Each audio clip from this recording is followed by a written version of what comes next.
Shalom sahabat Mitra Rema. Hari ini kita akan sama-sama mendengarkan firman Tuhan yang terambil dalam Injil Yohanes 6 ayat 7 sampai ayat yang ke-9 yang berkata demikian. Jawab Filipus kepadanya, roti seharga 200 dinar tidak akan cukup untuk mereka ini, sekalipun masing-masing mendapat sepotong kecil saja. Seorang dari murid-muridnya yaitu Andreas, saudara Simon Petrus berkata kepadanya, di sini ada seorang anak yang mempunyai 5 roti jelai dan 2 ikan.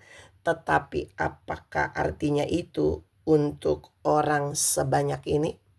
Demikianlah firman Tuhan, dan firman ini akan sama-sama saudara dan saya renungkan hari ini yang saya beri judul Musuh Bersyukur.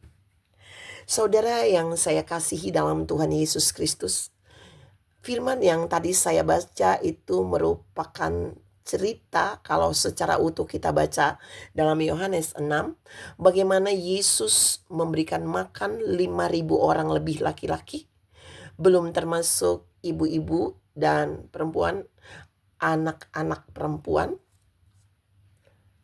dengan hanya menggunakan 5 roti dan 2 ikan. Tapi dalam ayat yang tadi saya baca, Yohanes 6 ayat 7 sampai 9, itu sangat terlihat bahwa ada 2 musuh waktu kita mau bersyukur. Jadi ada musuh bersyukur.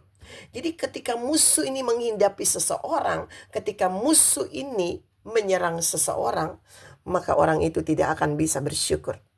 Dan mari saya bawa saudara dan saya melihat tentang musuh bersyukur. Yang pertama, musuh bersyukur yang pertama di dalam Yohanes 6 ayat 7 sampai 9 itu adalah ketika kita berkata tidak akan cukup dengan apa yang telah Tuhan sediakan.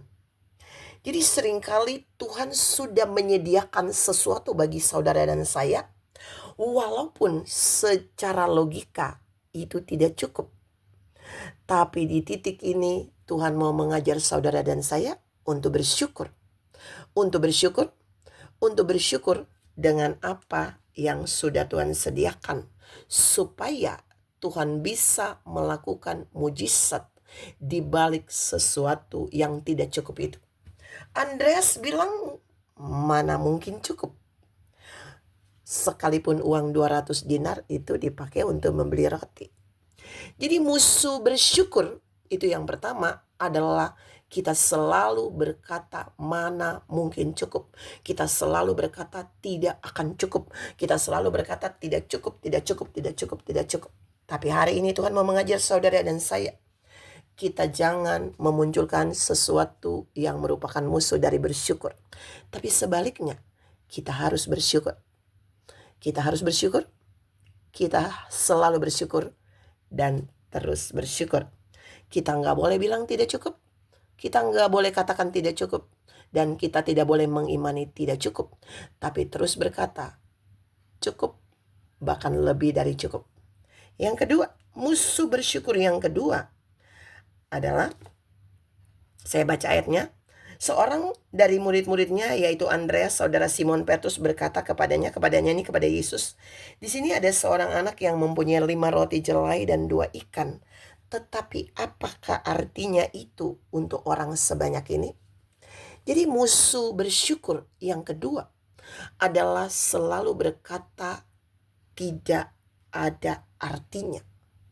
Selalu bilang yang Tuhan taruh di tangan kita, yang Tuhan sediakan itu selalu orang-orang yang tidak bersyukur. Orang-orang yang mengatakan sesuatu itu bertentangan dengan bersyukur, yang merupakan musuh bersyukur, selalu akan berkata begini, ini gak ada artinya, ini tidak ada artinya, ini tidak berarti.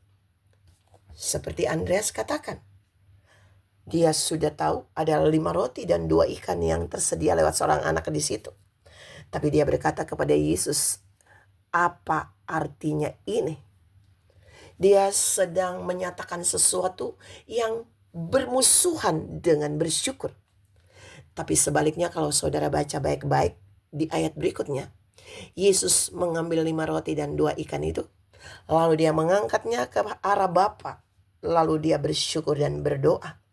Dan Alkitab kemudian menceritakan setelah dibagikan 5 roti dan 2 ikan itu bisa memberi makan lebih dari 5.000 orang laki-laki, belum termasuk ibu-ibu dan anak-anak, bahkan masih ada sisa 12 bakul potongan roti yang kelebihan.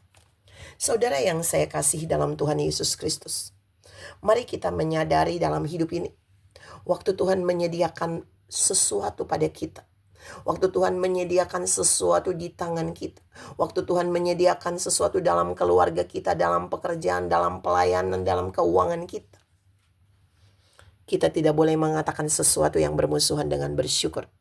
Tapi kita harus berkata, ini cukup, bahkan ini lebih dari cukup. Yang kedua, kita harus berkata, ini sangat berarti, ini sangat berarti, dan kita wajib mengucap syukur. Karena di balik kita mengucap syukur dalam kondisi yang terlihat tidak cukup dan tidak berarti itu, maka surga akan membuat mujizat, maka mujizat akan dilepaskan, maka mujizat akan diberikan bagi kita. Seperti yang dialami oleh Yesus dan para murid waktu mereka ingin memberi makan 5.000 orang lebih pada saat itu. Saudara yang saya kasih dalam Tuhan Yesus Kristus, mungkin hari ini saudara ada di dalam kondisi yang terlihat tidak cukup dan terlihat itu tidak berarti. Tapi Tuhan mau bilang, mari bersyukur dan katakan itu cukup, itu berarti. Supaya saudara tidak mengatakan sesuatu yang bermusuhan dengan bersyukur. Tuhan memberkati saudara berlimpah. Salam, terus bersyukur dan tidak mengatakan sesuatu yang bermusuhan dengan bersyukur. Amin.